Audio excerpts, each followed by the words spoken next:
What's the source of Jewish hatred and conspiracies amongst young people these days? Take a look at this clip over here with Charlie Kirk, and a grieving mother, calls into his show saying that her son, who is considers himself a right-winger, has got involved in all sorts of right-wing conspiracy theories online.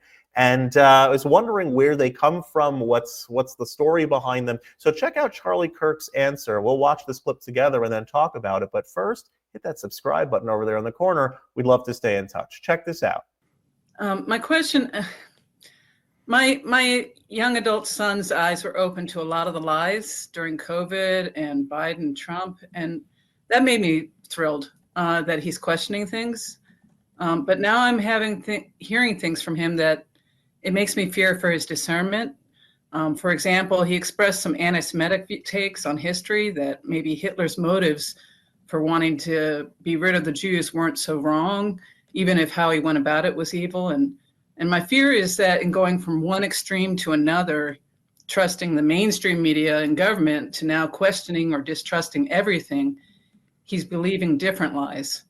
So I'd like to know where he's getting these lies. I've heard a little bit about the Groypers from Not the Bee. I'd never heard that term before. So my question to you is this: do you know some of the names of the influencers who are taking advantage of the conservative youth movement? Yeah, sorry, go ahead. Yeah, so thank you. So first of all, I do know the names. I'm not going to repeat them because that only makes them and their little irrelevant circle bigger. But and here, so yes, there's a couple thoughts. So Bonnie, I'll tell you this. So as soon as you were reading your question, this is how intimately familiar I am with this. As soon as you said, well, my son had his eyes open during COVID, I could tell the cadence of the question. I wrote in our chat, her son has probably become in depth in anti-Semitic stuff. I knew it before you even asked the question, Bonnie. And that's not a criticism. It's just we're seeing so much of this. And so this is a huge challenge because, of course, we should question and we should find baseline truth. However, if you dig so deep past foundational reality, you start to, all of a sudden, it becomes very transgressive. It's addictive because it becomes so taboo. And so, for example, Holocaust denial is illegal in Europe. Should it be illegal? No. Is it repulsive from the pit of hell? Yes. And this is a major challenge it's mostly young white men. I'm guessing that your son's a white man, I'm guessing. And yes. Just shot in the dark. Now, one of the reasons why it's a challenge for young white conservative disposed men is because they feel as if they have to keep on peeling back the onion to find a conspiracy when in reality there might not always be one. And sometimes you're searching in the wrong direction. Social media then pushes it.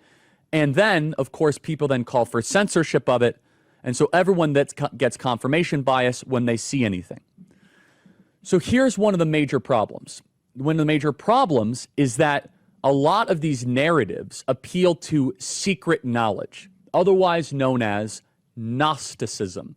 At the core of so much of the Jew hatred and the anti-Semitism is an appeal of Gnosticism. We have secret knowledge, and there's this dark alley that the search for secret knowledge can go. And of course, you know this on this program. No, we've never been an apologist for everything that the Israeli government has ever done. But anyone with a decent moral compass should reject the scapegoating of Jews. By the way, you want to talk about low IQ, just such sloppy, shallow, reprehensible behavior, blaming an entire group for all of your problems. And there is a much better way, which is you have to, of course, acknowledge that the Israeli government does not do everything right. Who does? You have to apologize for it. But number two, they're not to blame for all of the world's ills either. This particular affliction blames the Jews for everything. There is knowledge, they say, and by the way, there is knowledge that is secret and correct. Like 15 years ago, immigration is a disaster for America. They don't integrate and they exploit our system. That was basically secret knowledge as well. It was secret knowledge to simply say that white men are discriminated against college. However, at times, and we see this with the Jew hatred, there is just this momentum that is occurring where people think that they're onto something, but in reality, they're not.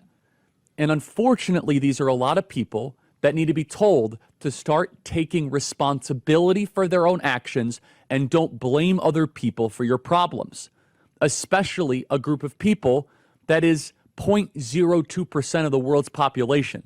And here's where it gets people very angry. It is fundamentally a liberal attitude to blame other people. The left blames white men, and some people blame the Jews.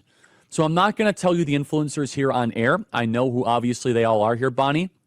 But here's the best way to respond.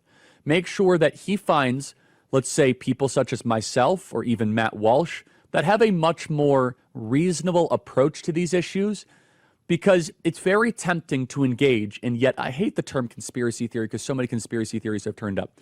But it is very tempting to engage in, let's just say, deep internet theories that are constantly have the goalposts changing, that quite honestly are rooted in lunacy and rooted in complete nonsensical type stuff.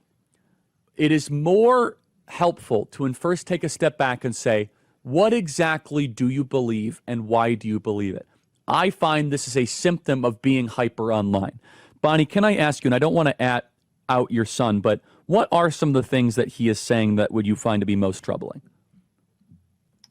That one in particular really troubled me. My father was a World War II vet who freed a Holocaust, Buchenwald. And so when he said that Hitler's motives were maybe not so bad, that the Jews own all the banks and they seem to be behind everything that he's been reading. And it's like, whoa, wait a minute here. Hitler? Seriously? No. The Holocaust is real. And he's like, well, I learned about the Holocaust. And I was like, I don't think you're learning the right things right now. Yeah, no, you're right. So Bonnie, thank you for, pressing pause on that. I hope this is a wake-up call for the audience that I don't just fight radical left-wing lunacy. At times, I have to fight people that have devolved into very dark stuff. It's weird when people want to defend Hitler. Like, if you think forever wars in America are bad, why can't you hate a guy who started a global war completely electively and destroyed his own country, and he attacked his neighbors and got destroyed? Bonnie, thank you. Happy to talk more offline, but I would encourage him more than anything else, read the Bible. First of all, God bless Charlie Kirk for comforting this mother and bringing some good guidance. Let's talk about some of these conspiracy theories, ideas, and why people are susceptible to believing in conspiracy theories. So I think the top of the list is that people distrust the government. And I think there's a direct correlation between the amount of distrust that there is in the government and to what a person is more open to believe. So I remember when looking into the Roswell incident, for example, in 1947, where there was a crash, and they said that there was a UFO crash out in Roswell, New Mexico, and then the government said, the Air Force came out and said, no, it was a weather balloon, and it was kind of like forgotten about until the 1960s and 70s, where people began to trust the government a lot less. And as the Vietnam War came about and the Watergate scandal, and people were more open to the idea that the government is hiding things from us, and there was a distrust in the government, people began to believe these sorts of ideas much more. That's when, for example, the Roswell incident became much more widely accepted, widely known about, widely discussed, and so forth. And it kind of works that way, that in general with conspiracy theories, that people are more open to believe really almost anything, the more that they distrust the government. And since right now government is really, really low on the trust level in our society, then people are much more willing to believe all sorts of, really believe anything. Because if they're hiding this from us, and we know they're hiding this from us, what else are they hiding from us? And it really, you want to be in the know, and so you want to dig, and as Charlie Kirk correctly points out over here, sometimes you dig past the foundation of reality and you find things where they really are, where there really isn't anything to find.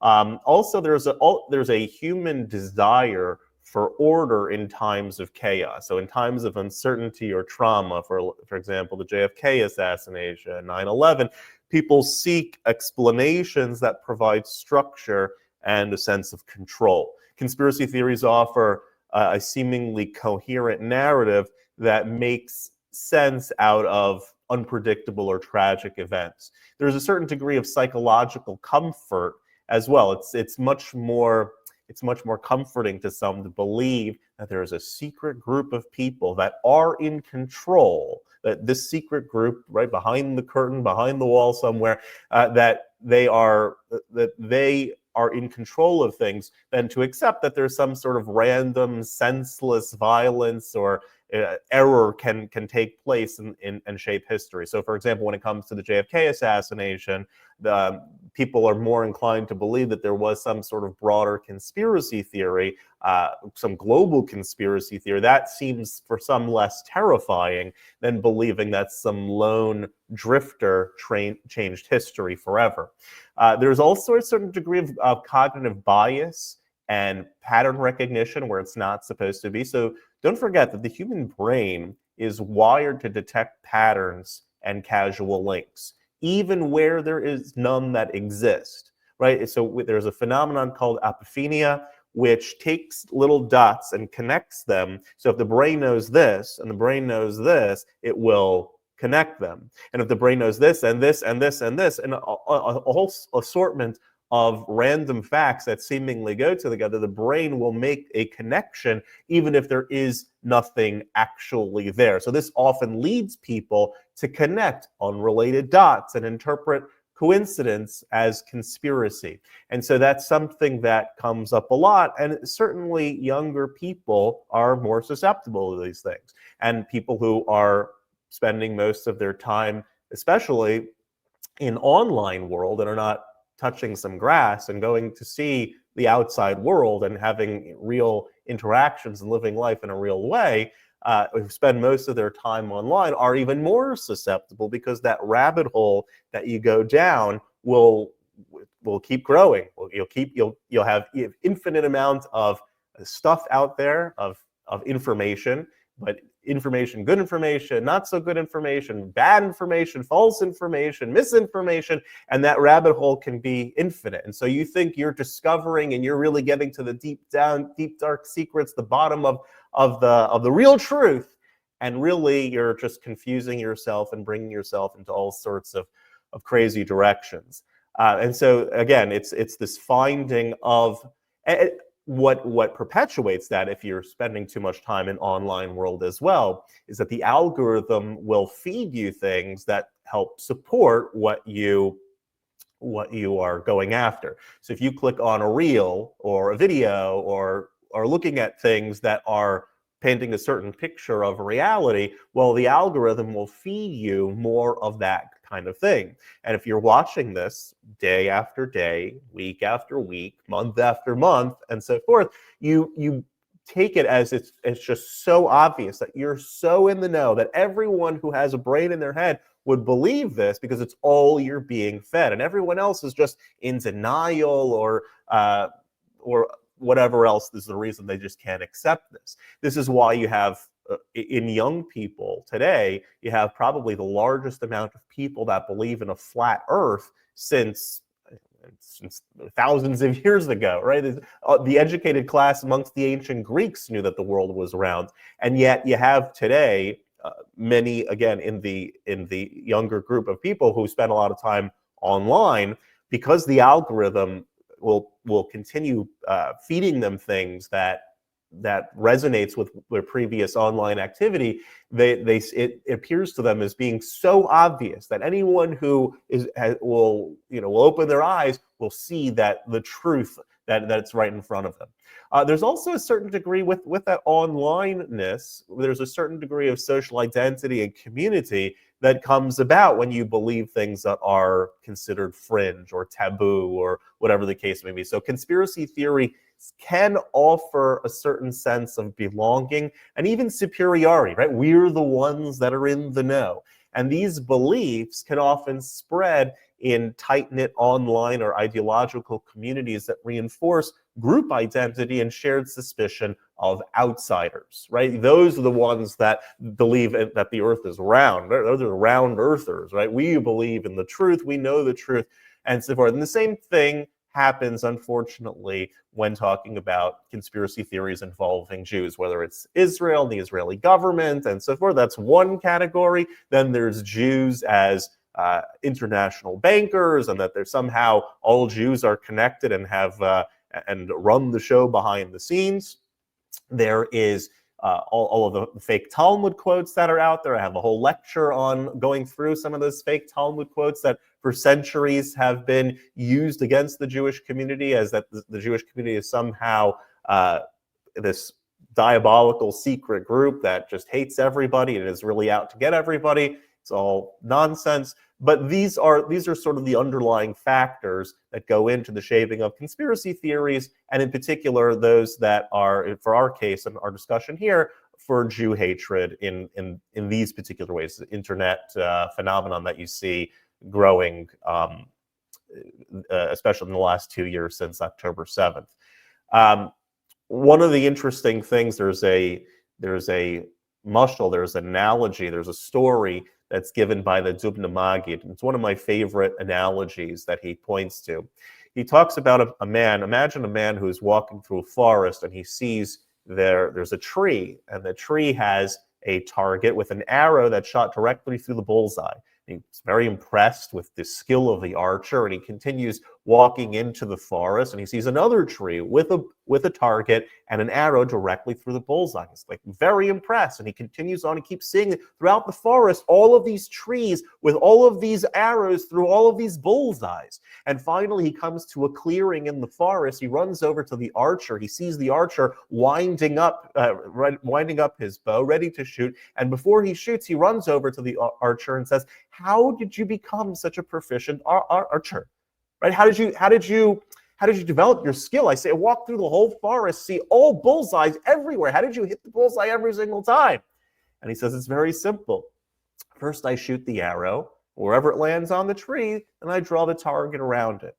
And unfortunately, conspiracy theories and things that are like it can work in a similar way. If you want to fire the arrow and you want to come up to a certain conclusion, right? This is the conclusion that you'd like to draw. You can paint an arrow, you can paint the target around that arrow and find loosely connected things that all seem to be pointing in the right direction. All roads seem to be leading to the conclusion that you're seeking to reach. Unfortunately, what you're doing is you're not letting the facts guide you where they guide you. You are firing the arrow, you're coming to the conclusion that you want, and then drawing the target around it. We have to be very careful about those sorts of things. Listen, I'm interested in conspiracy theories. I'm interested in, especially when certain things are seen a certain way, and then it comes out that wow, that really turned out to be the case, or whatever the case may be. But we have to be very careful about how we investigate anything. And usually these things there's a much more fluff and target drawing than anything else. So if you like this content overall, hit that subscribe button over there in the corner. We'd love to stay in touch. Take care.